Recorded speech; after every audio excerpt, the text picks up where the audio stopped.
పట్టిసీమ ఎత్తిపోతల ద్వారా ఇవాళ నీటిని విడుదల చేయనున్నారు మంత్రి నిర్మలా రామానాయుడు. దీంతో ఉమ్మడి కృష్ణా, పశ్చిమ గోదావరి డెల్టాల రైతులు ఆనందం వ్యక్తం చేస్తున్నారు. పోలవరం ప్రాజెక్టు నిర్మాణం పూర్తయ్యేలోగా రైతులు సాగునీటి కోసం అప్పట్లో సీఎం చంద్రబాబు 1600 కోట్లతో పట్టిసీమ ఎత్తిపోతల పథకాన్ని నిర్మించారు. దీని నుంచి 1800 క్యూసెక్కుల జలాల పంపిణీ జరిగేదని, ప్రతి సంవత్సరం 4 లక్షల ఎకరాల్లో సాగు చేసేవారని అధికారులు చెబుతున్నారు.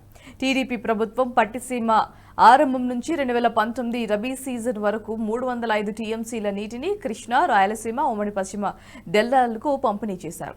తర్వాత వైసీపీ ప్రభుత్వ పాలనలో పట్టిసీమ ఎత్తిపోతల పథకాన్ని పట్టించుకోలేదు. మళ్లీ చంద్రబాబు అధికారంలోకి రావడంతో ఈ ఏడాది సాగునీటి కోసం రైతులు ఎదురు చూస్తున్నారు.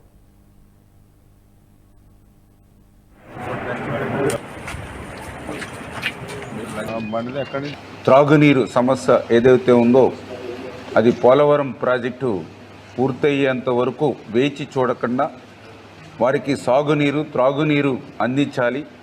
తద్వారా ఏదైతే శ్రీశైలం నుండి ఆ రిమైనింగ్ ఏదైతే వాళ్ళ వాటర్ ఏదైతే ఉందో అది రాయలసీమకి అందించాలనేటువంటి ఆలోచనతో ఆ రోజు చంద్రబాబు నాయుడు గారు ముందు చూపుతో ఏదైతే పట్టిసీమను ఎత్తిపోతల పథకాన్ని ఏదైతే ఆయన నిర్మాణం చేసి ప్రారంభించారో ఆ పట్టిసీమ ఎత్తిపోతల పథకం రేపు ఉదయం 7:27 ఆ పట్టిసీమ ఎత్తిపోతల పథకాన్ని పంప్స్ని ప్రారంభిస్తారు. ఈ వీడియో మీకు నచ్చినట్టయితే లైక్ చేయండి, 10 మందికి షేర్ చేయండి. అలాగే కామెంట్ల రూపంలో మీ అభిప్రాయాలను మాతో పంచుకోండి. Nationalist hub group of channels ను సబ్స్క్రైబ్ చేసుకుని తెలుగునాట జాతీయవాద జర్నలిజాన్ని ప్రోత్సహించండి. ఈ వీడియో కింద ఉన్న బెల్ ఐకాన్ పై క్లిక్ చేయడం మర్చిపోవద్దు.